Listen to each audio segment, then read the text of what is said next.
Given మ్యాట్రిక్స్కి మనం కోఫాక్టర్ని ఎలా calculate చేయాలో చూద్దాం. సో కోఫాక్టర్ క్యాలిక్యులేట్ చేయాలంటే ఫస్ట్ మనం మైనర్ క్యాలిక్యులేట్ చేయాలి. సో ఫస్ట్ చూద్దాం. సో దేనికి అడిగాడు? 823 అడిగాడు. సో 2 అంటే ఏంటి ఇక్కడ? రో. 3 అంటే ఏంటి? కాలం. So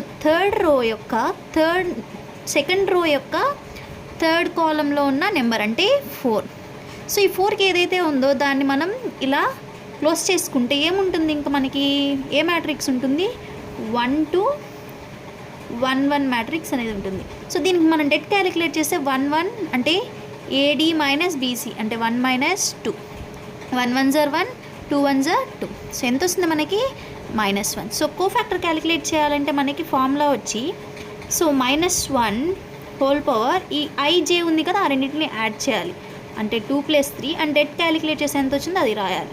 -1. So -1 whole power 5 -1. So -1 whole power 5 అంటే మనకి -1 అగైన్ -1 ఉంది.